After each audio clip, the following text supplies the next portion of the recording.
Welcome to another exciting episode of the Andre The Beast Crayton Show with, once again, my beautiful co-host, the one, the only, Yolanda M. Smith, the philanthropist. What's up, Andre? Good to be in the house this afternoon, this morning, wherever. This Saturday. Depends on where you're watching from. Yeah. Where you watching from?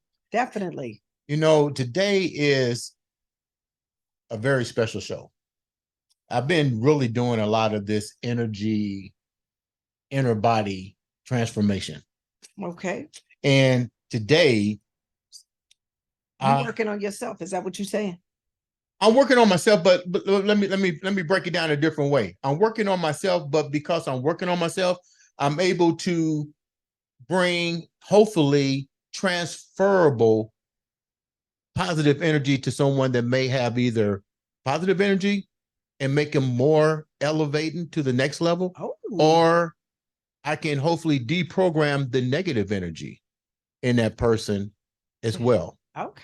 But this is a lesson. You have to learn this process. It's a process. So I'm not just learning it overnight. This is something just the universe brought to me, and I started embracing it. And I've been seeing the changes in it. You have? Yeah. Okay. Yeah. Well, I need a couple tips. So I'm excited about this show today. Yes. Since you did bring up the fact of tips and the fact that there is steps and that you have to undergo to get to these different transformation. Without further ado, we have coming on to the show no other than the expert herself. I call her expert because she's a living testimony of transformation from birth to adulthood. Okay. Ladies and gentlemen, welcome to the show, the one, the only, Tracy L. Clark. What's up, Tracy? Hi, Tracy. Hey, so happy to be here with you guys today. We're going to have some fun. Yeah. That's what transformation's about. Fun. So, Tracy, tell the viewers a little bit about Tracy L. Clark. I always say to you, I said it to you earlier, where do we start? Well, I think you said it really well about how do we transform our lives and where do we go from? And is our life here just to, be born, get a job, pay taxes and die? And I realized we all think that that's not what it is. And when I was born very sick. I had what was called pectus ovectum, a closed stomach valve. My hips and legs were not attached and a very damaged nerve system, which they didn't know what to do with me. It was in the 70s, early 70s, 52 today. They didn't know what to do with me. So they strapped me to the bed, put me in a cast and fed me through my head, which if anybody understands energy work or understanding the body, you don't feed a baby through the soft spot, but I had nowhere else for them to feed me. And I was in a very small town called Flin Flon, Manitoba. Okay. And so what state is that in? It's actually in Canada. So it's in a province. Oh, okay. Manitoba. And it's actually, I have a joke now. It's actually was a gold mining town. So I say I was born on a pot of gold. It's got to have some. Yeah. So they thought I was actually going to die. And then a doctor had come in from from a bigger town, realized that obviously the talk of the town was this little kid that's not going to make it. And he realized my stomach valve was shut, which is now they would probably notice it back then, but or like now they would back then they didn't look at it, especially in girls. And it's kind of crazy. We don't have time today, but I have a story as to why that happened. And so from there, it led to this really crazy road as a little person. I walked around like this all the time. Everybody thought I was having seizures. I wanted to rip my head off. Throughout my life until I was 32, 33, I did see about 15 neurologists that told me it was a tick and live with it. And I was like, you don't understand. I'm in so much pain. I was at 3. My mother was in Germany. So I was born in 71. So my mother was in Germany visiting her parents who work for intelligence with the military at the time. And my dad sent her a F you letter, don't come back. I've moved my girlfriend in. I'm keeping the kids. So, of course, she checks on a plane to come back. That was a nightmare. We loaded up our stuff in a garbage bag and we're at midnight on a bus 2.5 hours south to a town where we ended up in a crisis center for women and basically went to welfare housing from there. So that created more trauma and abandonment. And then at 5, I first in that year was a great year. I got hit by a car and Goodness. ended up flying on the top of the roof and going down. And later that summer, I was playing in the park with my sister and a friend. And I had said to my mom, she had recently moved in with the man she's married to today. And I said, there was a man in the area that scared me. And of course, you're just a sensitive, sick little kid. Cause I lived on a mask to breathe. I had asthma really bad. I was a shaky little kid, obviously had a lot of trauma from what happened with my father. And this guy showed up in the park with a gun and he took us, all three of us, to a dugout of a house and wanted to basically have his way. And so to try to Like condense three it, kids, three kids. me, my sister, and another girl. And the other child, luckily, I was 5, my sister was 7. This little girl was 7 as well. And I say the grace of God is that she was the afterthought. So she had 21-year-old biker brothers, and they were biker brothers. So they taught her street smarts. So to kind of bring this down as the hours went by, and he was wanting to have his little way, thinking he was going to start with her, he at least mess with the wrong kid first. So long story short, she did get out. She kicked and screamed and she ran, and she just said, I'm running for help. And my sister tried to get me out of the dugout, but the basement of a house being built, right? And we're small. I'm very small. She couldn't get me out. And she just kept looking at me going, I'm going to go get help too. And I'm going to come back. I'm going to come back. Well, when the first girl ran, he took after her, right, to get her back. That's how my sister tried to climb out the dugout. And when he realized that he had to come back to the house, he was madder than a hornet. And so he just grabbed me by my head and dragged me out of the house. But by this time, the police had been called. It was in the early 70s. And all I remembered was basically my face was in the ground. The gun was on the back of my head and I blacked out. I could hear the cop cars, but that was about it. So once we finally make our way to our home, the whole thing was incident over. We don't talk about it, go to bed, which led to another level of trauma because I would just pile hundreds of stuffies on my bed at night. We were a low middle class family at that point, and I would just cry to sleep. Normally, you'd be like, oh my God, but nobody, the trauma with, parents back then didn't really talk about it. Mom going through her own stuff. So that was basically that coping. I was also that year diagnosed as one of the youngest kids in Canada with an ulcer, as you can imagine, diverticulitis and irritable bowel syndrome. And so my stomach and my whole body was already sick and it was deteriorating. But from then led to many, as you can imagine, destructive behaviors and things, and just trying to find life and raise yourself, which just kept progressing until basically I ended up in a very abusive marriage. And I did get out at 32, but it was a process. And I chose that based on my experiences. He was one of my best teachers, but it was 32. So over 2 decades where I say I had my come to Jesus moment. I was taking care of my children. During that, I had some wins. Like I sold my first company when I was 26 to one of Canada's largest publicly traded companies. What I was that dove. company? It was actually, believe it or not, you would know this because it was very large, unique video store. Remember when videos were big? It had the playground and we had the media in there and we had all the fun and, all the demographics and everything. And there was a bidding war between Rogers and Blockbuster because of the revenue. They couldn't get it. And so it really catapulted. But then that led to other things like guilt around money, right? Because everyone's like, oh, must be nice to have this. We've worked our asses off. So that's a whole other story. Like, so there was all these challenges that came from health and financial stuff and things that happened and just trying to survive every day. But I literally through that time period, because my allergies were so bad, they tried to give me medicine in the hospital. I totally flatlined. I remember that. I died. I remember it. And I remember waking up too going, I don't want to be here. Like, get rid of me. And through that Did time, you see the light? I did. But I think that. also saw, I saw good and bad as a child. Like I was 7 and I saw good and bad. And I had multiple near-death experiences. And my last one was actually, I was about 30. I was going through, it was 07 because I was going through the cancer. And I literally just left and I'm like, I'm out. Like I'm so done. And I was starting to do my spiritual journey at that time. I had already been 5 years in.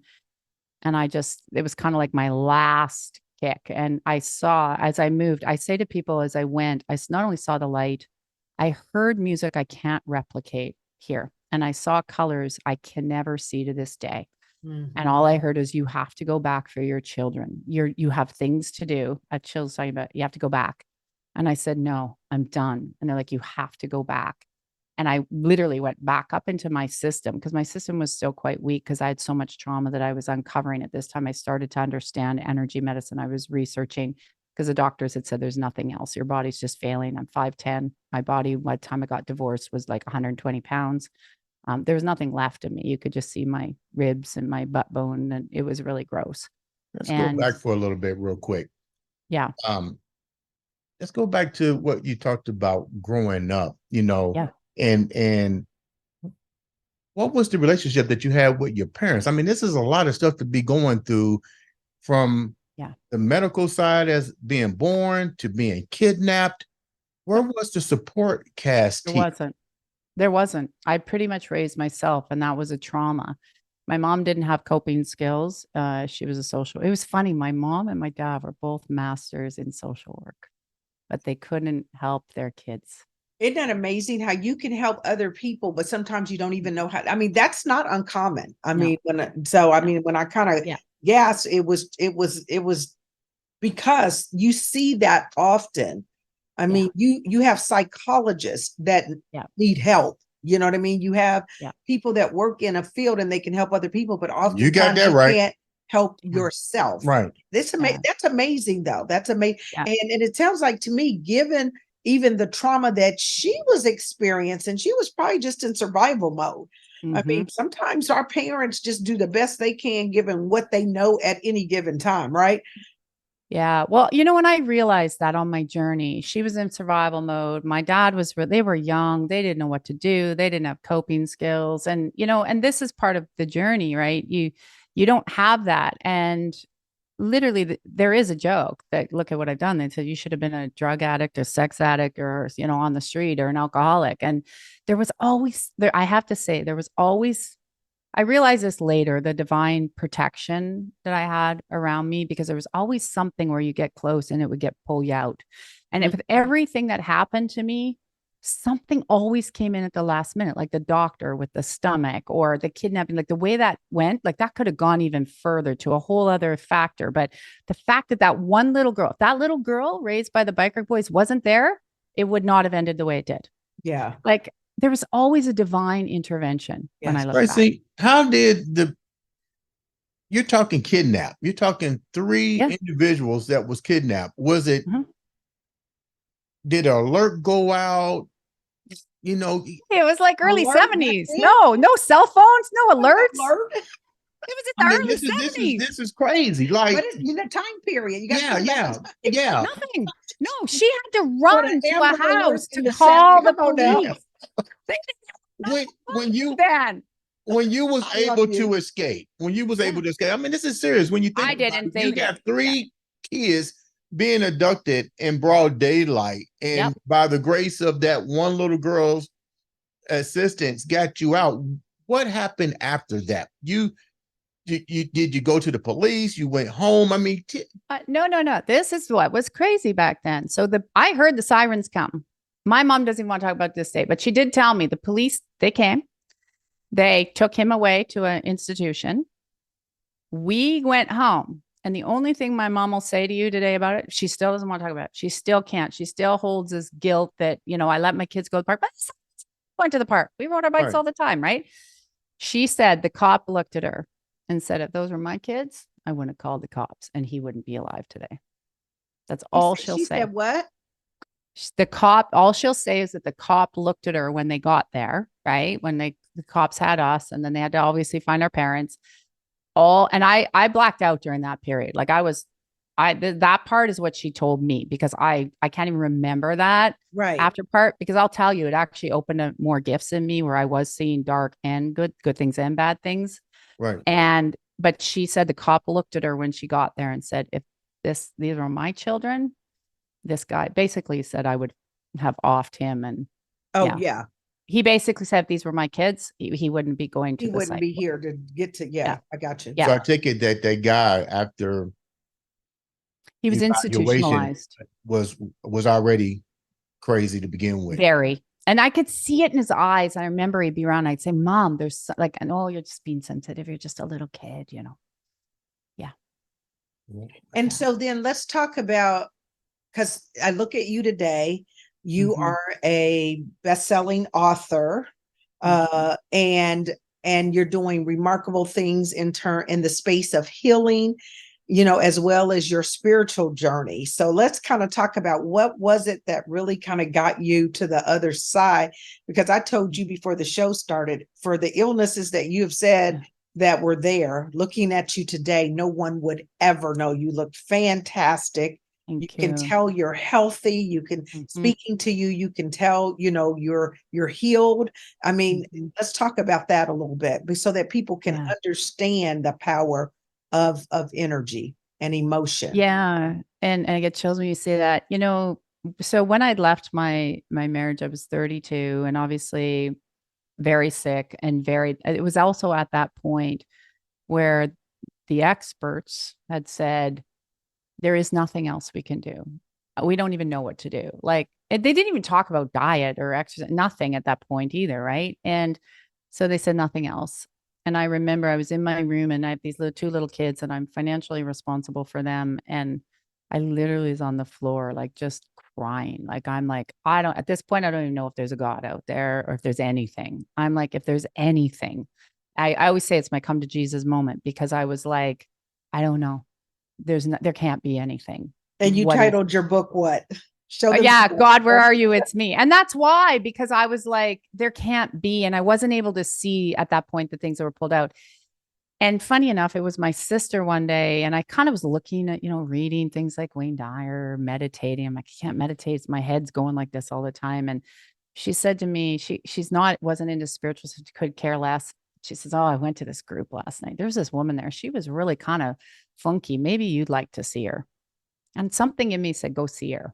Well, she ended up becoming my mentor. She saved my life. She's no longer with us today. I credit her 100% for saving my life. And I always said to her, if I hadn't found you, I'd be dead. And she's like, yep.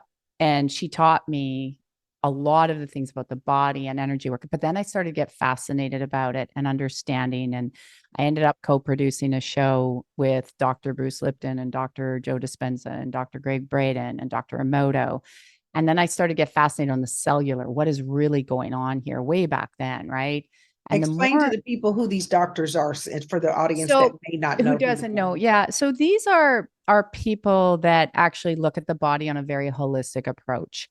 And they started on a scientific level. So Dr. Emoto was the famous water scientist, right? Who did all the experiments. If you put love into water, what does it look like on a cellular level? If you put hate into the water, what happens? And so they were all on that same space. And like Dr. Bruce Lipton is who's around today, had, he got kicked out of the university as a famous cellular biologist. They're like, oh, no. He's like, we're looking at the body wrong here. Like, this isn't right. So I started to learn about imprints and energy and how it worked in the body. Well, the more I started to apply it and the more I was looking at all my trauma, my medical team was like, I don't know what you're doing, Trace, but keep doing it. We don't understand this, but it's reversing. And I was hooked. I was so hooked because I was seeing in my own body, like when you walk around like this constantly and people are asking you if you're having seizures and you literally want to rip your head off and you realize it's all the trauma. And when it comes out of your nerve system, I don't walk around like that anymore. I haven't for years. So what did you get? Can you help the audience to understand specifically, like, what did you do? I mean, what does that look like in terms of? Yeah. I actually learned how to have a complete awareness of traumas that were coming up into the system. Like what is a trigger? Why does it come into your body? And a lot of stuff, what happened to you when you were younger that you're still doing. So I learned a lot about patterns. What are we doing with patterns? Imprinting, meaning like I had a lot of stuff my mom had, my grandmother had, my great grandmother had, Like, so I was like, okay, so I had to learn energetically. I imprinted it. How do you talk to the body? Like, there's a way to talk to the body. The body hears all your thoughts, all your words, all your emotions, right? So how are you talking to the body? So I learned that. How can you use, like, people don't even realize that if you open your hands and push here, your arms are an extension of your heart. So when we open like this, the energy starts to move through your arms. That's why people like to hug Like I'm and over here touch, pressing. I'm looking at right? you. Yeah, it's like opening it up, right? How do you even, so the central nervous, I started to learn that the central nervous system was a carrier to energy and information. How do you talk to that to remove it out of the body? And you can start signaling. I work a lot with my hands, but I teach people, I said, you can do it your way. There's no right or wrong. And that's the other thing. How are you communicating to them by your body? How is your environment? I started looking at my environment. You said it, or like, is somebody raising you up or are they pulling you down? Are they causing stress, or are like, look at all your environments alone. And you can see, like, if you're going to work and you're stressed out, your body's going to get sick, right? If you have people that are yelling at you, like when people yell at another person versus having a conversation, they don't realize it's like a bullet hole in your field, and that energy goes in and it will trigger everywhere else you've been yelled at, where maybe you didn't have the skills or the ability to process that information. Tracy, So you talked about, not to cut you off, you talked about the This light. is fascinating. You talked about the light, and me and you talked for like an hour before we even did the show. So we're gonna cover a lot of that stuff too. But you talked about something when Yolanda asked about seeing the light, and you were saying the sounds. Explain to, I don't even know if you're an expert on this part, but I've been studying a little bit about vibrations. Yes. And vibration and light. What's your philosophy on that part? Well, we're living organisms, right? Everything in our body's alive. That's why I'm like, we always are looking outside of us for the answers. And you are correct. As I would say, it's like frequency. You were saying Frequency, that's it. Yeah. So every time your frequency raises, here's a simple thing to maybe explain it. Okay. You meet somebody, you're here. You're talking the same language. Maybe you're a people pleaser and they're the reciprocator, like, of that, right? They're taking that space. So you're here. Then you raise your vibration. You have more awareness in your field. You're like, wait a minute, I'm doing all this people pleasing, but nothing's coming back to me. So what happens is your vibration of your body, the more in tune you are with your body, your soul, your spirit, you're the more able to actually calm the mental, come down to the heart, and really connect and know what your body is.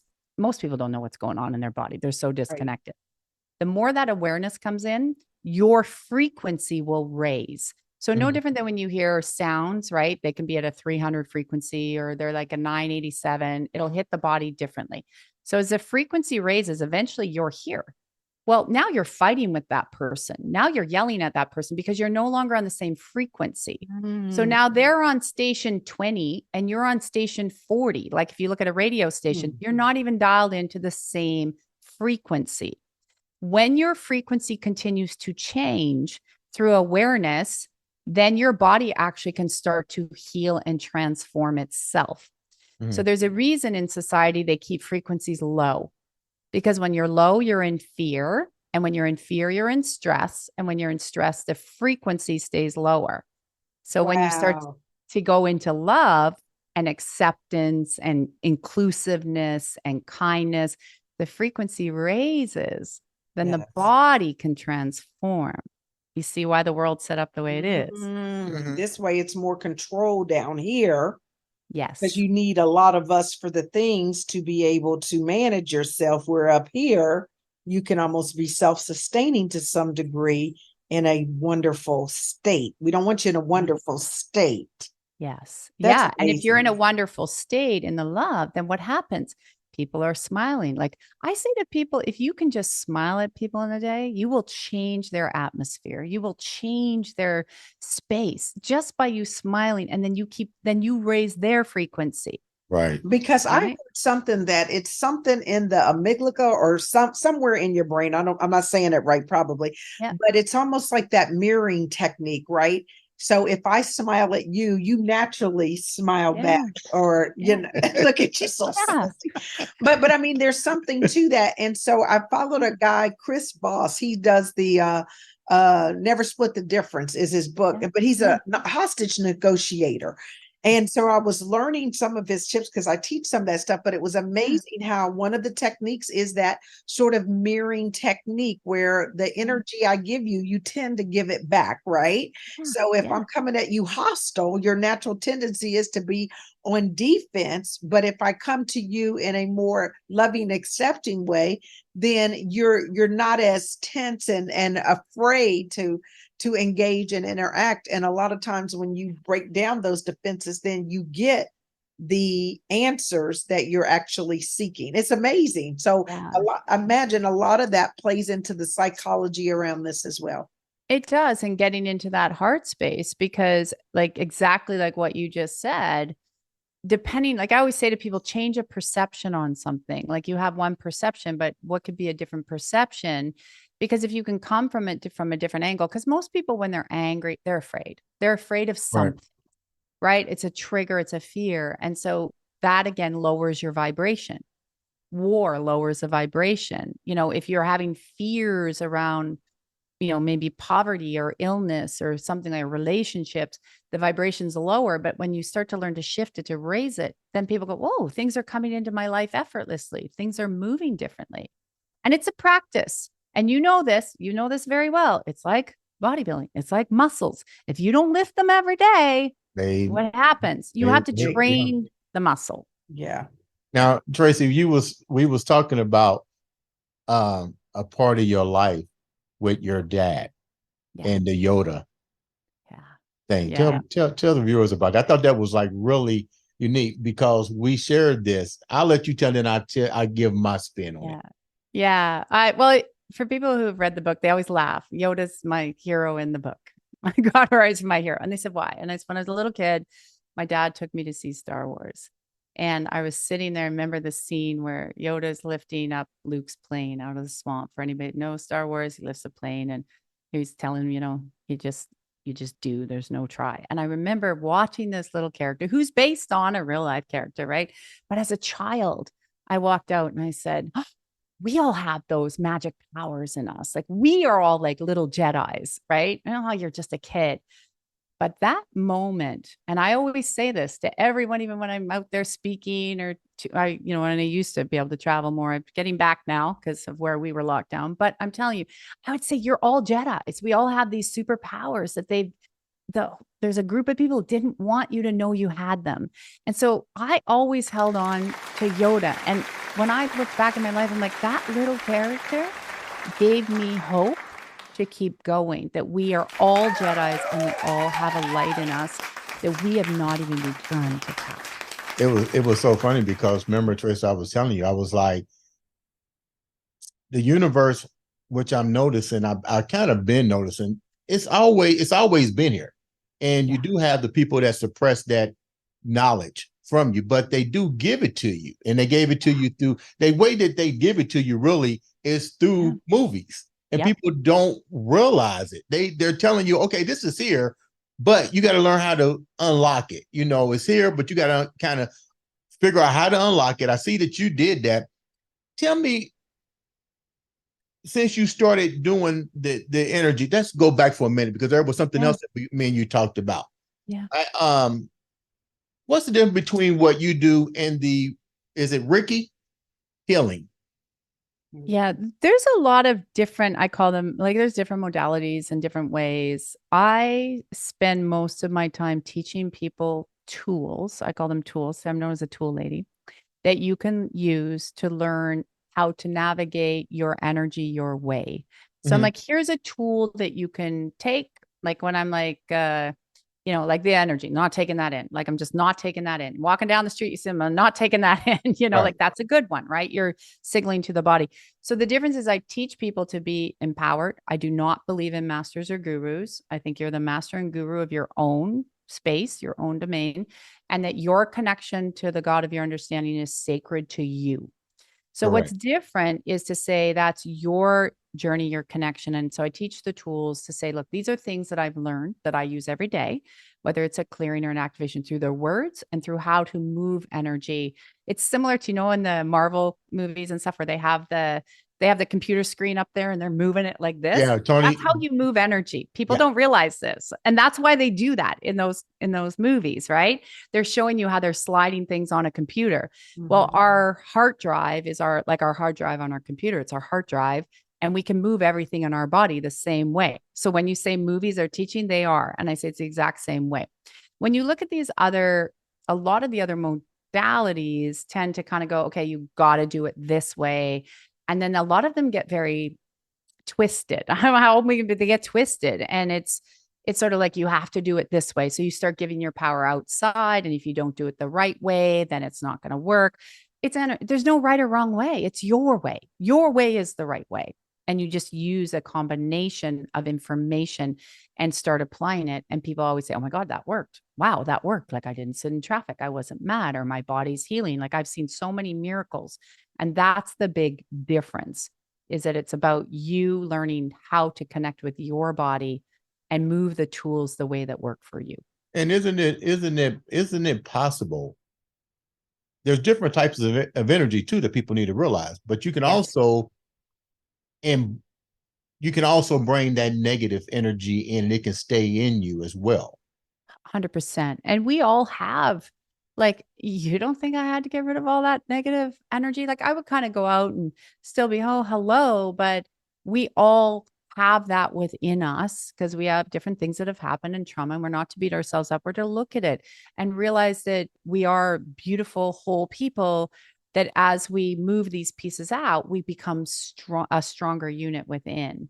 And then when people start to realize that, they're like, yeah, so different levels of negative energy, right up to, there's negative energy right up to possession. Possession's pretty rare, but it does happen. Yeah. Tell me about the possession that we talked about that happened to, can I use the word demonic energy?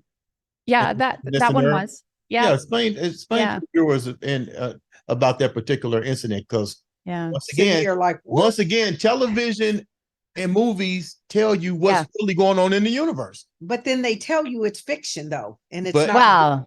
This is not real. Hey, there's a movie that came out recently. I'll say it here. It's called Nefarious. If people have not seen it, you want to understand how demonic energies get in. It's just a dialogue. It's not scary, not horror-y. That's one I say to people. Recently, I've said to my community, watch Nefarious, and they understand. But the incident you're referring to is it was crazy, because I understand how these dark energies get into the body and go up to possession and what they can do to a body. And a lot of times people don't realize when they encounter certain people, they're not talking to the person. They're actually talking to that demonic energy that's in them. So in this particular class, it was a very large class. I was teaching, and this woman came in, and we have all these witnesses to this day that people just go, I don't know what happened there, that I don't want to see that again. Anyways, just like the movies, as soon as she got in and I started teaching and moving energy, and we were talking about dissolving the old religious paradigms, and we were talking about the body and the repair. So it was a whole day class. That whole day, she screamed and yelled, just like you'd see in the movie, flopping around on the floor. Like I had to have my assistants hold her down and move her in the back, because you're disturbing these, there's 100 people there and she's disturbing them. But they're like, and they're like, why is she not bothering you? And I said, don't pay attention. Don't give that thing any attention. And I had already understood at this time how to do. I don't do them. Don't call me. Don't ask me to do an exorcism. Do not ask me. If it shows up, then I'm like, God wants me to do it. So, and I've removed a lot of entities off people. Anyways, the end of the class, I had a core group of people. I said, can you stay here? I said, we removed everyone of the day. This was her all day. She was sick. She had a damp tongue. She had other things that were going on. And I literally, at the end of the day, I did what I knew to do and what Spirit told me to do. And she kind of came out like this. It's just like you see in the movies. I know people say it's crazy. Crap comes out of them and they go completely calm. She's like, what's happened all day? Like, what's happened to me? And I said, well, you should be okay now. She was so calm when this person was flopping everywhere on the floor. Like, not. She didn't have any recollection of what had happened to her. She kind of did, but she was like, I couldn't control this thing. And she called me a couple days later because she had these illnesses, and she'd gone back to her Chinese doctor. He said, your tongue's not damp anymore and your illnesses are gone. What happened to you on the weekend? Why is there such a demand now? Or let me rephrase crazy, right? crazy. If I had not had witnesses, I tell you, people are like, that's crazy. And I've never done one of those since, but because most people don't carry them that heavy in their body. Why is there such a evolution now with transferable, non-transferable energy, wrecking, healing, the whole nine yards? Why now? Popularity. Yeah, why now? And how do we know? Because me and you talked about this, because I had somebody that reached out to me about coming on to the show. And when I looked at their stuff, we talked about this. It was more seductive versus healing. Explain. I know you're not, I know you don't know the answers to everything, but if I want to better myself and to keep that positive energy, what should I look for? Because clearly that was a red flag for me. I was uncomfortable with it. It didn't, I asked questions and their questions were not the, that's your red flag right there. If you're not comfortable. So when that energy came up to me years ago, I was always like, it doesn't feel right. Follow that first. I always say follow. Maybe down the road is for you, but one, follow that. Two, because there's a lot of, and I've seen it all. I could tell you guys, so I won't say here because this is, we don't know whose ears are listening, but the things I've heard people do to, I'm going to this heal. I'm like, that is not appropriate. That's like porn. We don't go there. So it should be stuff where you feel empowered, where you're learning, like, how can you apply to yourself and what can you take out in your everyday world? And I'm very big on this because I know how dark energies transfer through pharmaceutical, recreational drugs, alcohol, all this stuff. I understand how they use these things to transfer. Lower energies, fear, everything after obviously a couple decades. So I say to people, it's very controversial in this space. You do not need to put something in your body to heal and transform in terms of a hallucinogenic. And I say that some people love it and they do it, but you also have to understand the ramifications, and people don't understand in actual real shamanic times, the shaman takes the medicine. You don't do it. You don't touch it. You come to the awareness. So things that say you have to do it this way, run away. Like literally, that's one of my rules. If everyone says you have to do it this way, it always should be, you can take this and mold it and shift it. And also if there's because there's a lot of this in this realm of beating up and, I'm better than this. I think it's in every space, right? And I said, you want to run away from that. I said, everybody is equal. Nobody's on a pedestal. Nobody should be worshiped. No, do not give your energy. So if there's anything like you have to do this, and when they say have to, you're giving your energy away. So it should be, here's some things we can work together. We're inclusive. We're all equal. We're just learning and moving through life together. And some people just have a different skill set or knowledge, but you can take that and learn. And that's the one thing, because a lot of these, you and I were talking earlier, there's some modalities where I'm like, well, they teach politicians that modality. And they're like, people go, what? And I said, so what do politicians do? They lie, cheat, and steal, and they have their own little agenda, which is not for the people. I don't want to touch something that they're teaching politicians to, because it's already corrupted.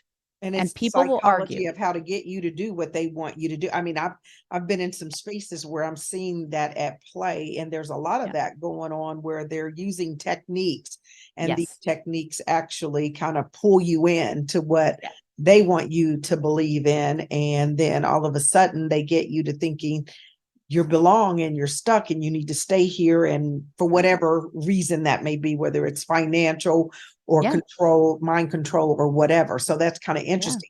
So do you teach, I want to just tell the people how they could get in touch with you, or do you teach this? I know you speak on a circuit. Just give us a little, how are you using, these gifts today? Yeah, I actually do a lot of teaching, mostly online right now. That kind of more switched with COVID, and I'm now starting to allow, I've been getting out a lot more now. People don't realize how locked down we were up here. Yeah, we were locked down. And a lot of this came out of that, recognizing that the mental wellness and physical wellness of a lot of people suffered greatly during the pandemic. And, and so that, I think that's why too, there's this elevation now, and you're seeing so much more of this, or people realize that people are in trouble, and some are serious and others are capitalizing, right? Yeah. And the other thing is too, a lot more. We are elevating as a society. We're waking up and we're going, wait a minute, why have I given my power away to these authoritative bodies and I want to take it back? So they're looking for, and also because these systems are eroding, people are now looking for, wait a minute, I have to be responsible for my health, Oh, my that's mental good. health, That's my good. wellness. Yeah, the awareness. I love it. You hit Yeah. on it. Yeah, you hit it. Yeah. The awareness and the prioritization of people's lives that made us rethink, why are we giving all this time and energy to this job and neglecting ourselves, neglecting our families? Yeah, there's a lot. You're right. A It's heightened huge. awareness. And now people are saying, I don't want to live like that. And they're starting, they don't know what it is. It's kind of awakening of, okay, it's like the awakening, elevating process isn't just realizing that there's a whole bunch of institutions that weren't there for your well-being. It's realizing, wait a minute, what can I do to change me? Stop worrying about all this. Change me inside. What are the things I can do to be a better human, to be kind, to change my life? And a lot of people say that's selfish. I said, no, it's not, because the more you change and elevate, the more you're able to help others change and elevate. That's no exactly matter what who I you just are. said. Yeah. Hey, Tracy, let me ask a question. Powerful.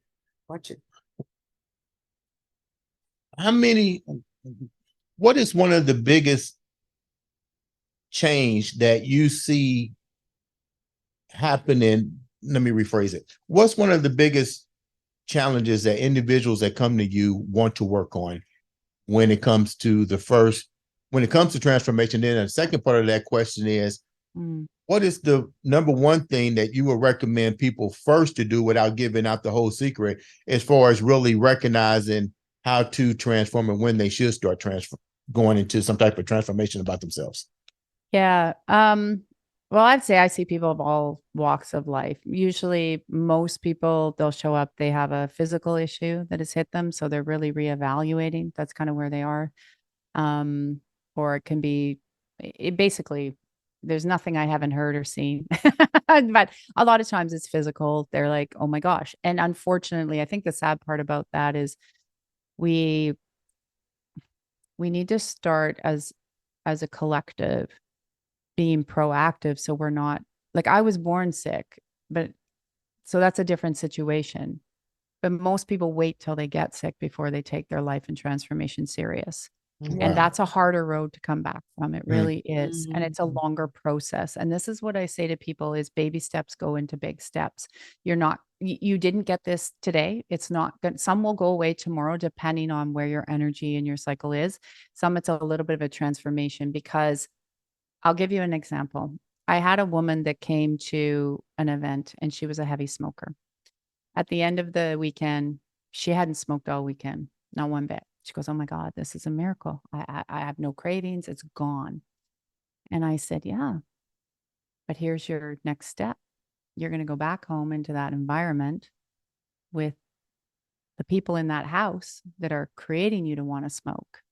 So now you got to go home and you have to change. You have to make changes. You can't go back to the old patterns or you're going to smoke again. What? And so she went back. 3 weeks later, she started smoking again. Yeah. And I said, do you want to? She goes, well, so it didn't work. I said, no, it did work. Did you change anything in your environment? Well, I can't because of my husband this and my kids are this, and everyone's got an excuse. Yeah. And I say, you have to. This is one thing I learned, and I had to remind myself this every day. Tracy, if you don't make yourself a priority at all costs, nobody else is. At all costs, meaning I got to leave the marriage. He's not going to like it, but I got to leave all costs. You know what? When I went through some of this stuff, but we know a lot of things linked to cancer, 100% of it is sugar. And we know doctors are saying that now, but the medical system doesn't want to say it. And I'm like, okay, so when I went through, it was at all costs. Did I want to give up some of the sugar? No. But I'm like, okay, all costs. That's what I say to myself. What am I willing to do for me? So you're saying it is the sugar as it relates to cancer. And they said that's a myth. Oh, you should see some of the doctors that have been coming out. And that was all back in 2007, because I was working with not only my practitioners, but also Chinese doctors. And that's where that came from. And now look at how much sugar they've crammed into all of our food. Oh my God. And we just had somebody on the podcast, the two doctors that talked about that. And you know what? Somebody told me the other day, this is amazing. What was it? Sugar and tobacco farmers still get federal subsidies from the government. Yes, I'm chilled head to toe. Yes. I get chills. That Yeah. are so dangerous for us. Uh-huh.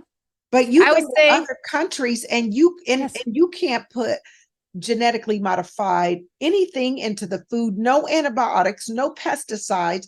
And when we go to other countries, I visit other countries, I'm like, ooh, the food tastes so fun. We're so conditioned to have this Yeah. garbage in us. Welcome to America. Oh my Right. God. But we are in all of North America. It's here too. And now doctors are saying it, but they're kind of censored. You can find them. You can find really good medical experts that will Oh say my God, but it's the sugar. They shut them up. But this is They something else do. that people that you haven't shared yet. Tracy, you grew up on a native reservation. I did. Yeah, I What did. was that like? Because my dad, ironically, was the head of the correctional facilities, the jails up north. And so we lived on a native reserve, and it was called La Ronge, just a small town in northern Saskatchewan, one of the last towns.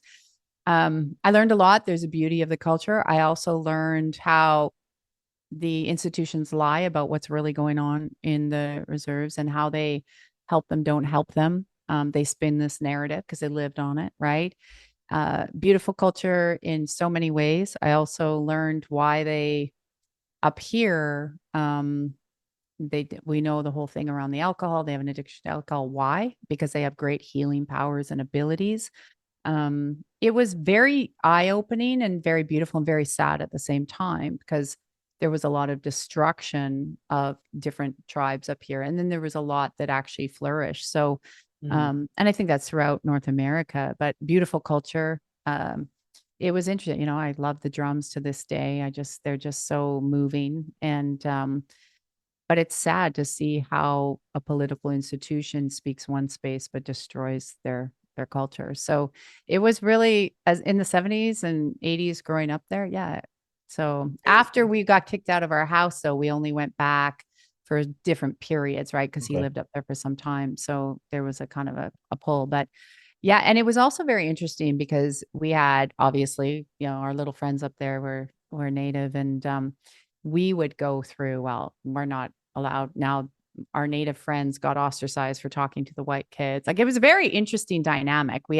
I saw one of my good friends, like, her mom was native, married one of the white gentlemen up there, and they were ostracized from their tribe, like, so to speak. So this has been going on forever, we know, but it was like this, it was interesting as a kid. And I kept sitting there going, why can't we be friends? I don't understand. Like, it was really hard too as a child because I experienced that where I'm like, well, but you're my friend. Like, why can't we just be friends? Like, you know, that's a whole nother show. It is, right? But growing up in it as a child and seeing their culture, and you just want to be friends. We don't care. We just want to be friends, right?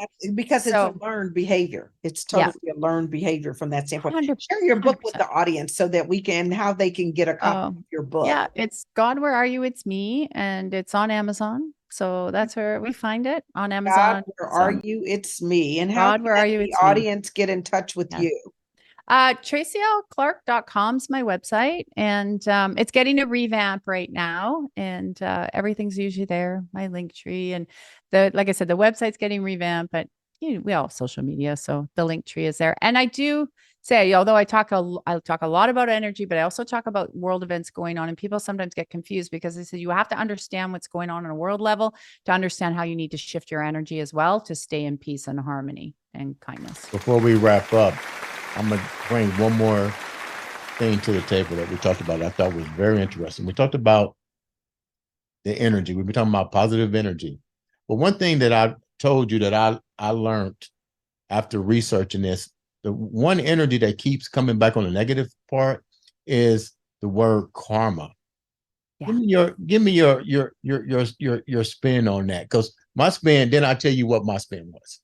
Yeah, well, karma goes back to, what goes around comes around. I always say a lot of us that are very aware right now of what's going on in the planet. We were some of the nasty ones way back when that started some of this horrible stuff we're going through. So we've come back to set it right.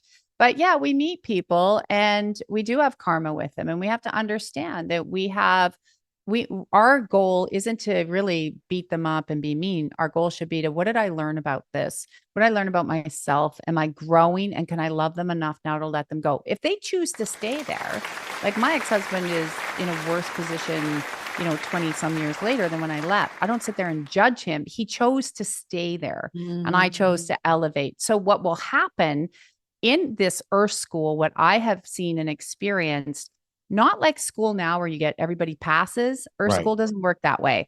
If you work through your karma here and you work through your lessons, when you go, you will get a pass or fail. So someone that doesn't want to change and elevate, you're coming back and doing it all over again. And maybe worse. Yeah. Maybe worse. Yeah. Maybe worse. Maybe worse. Maybe worse. Yeah.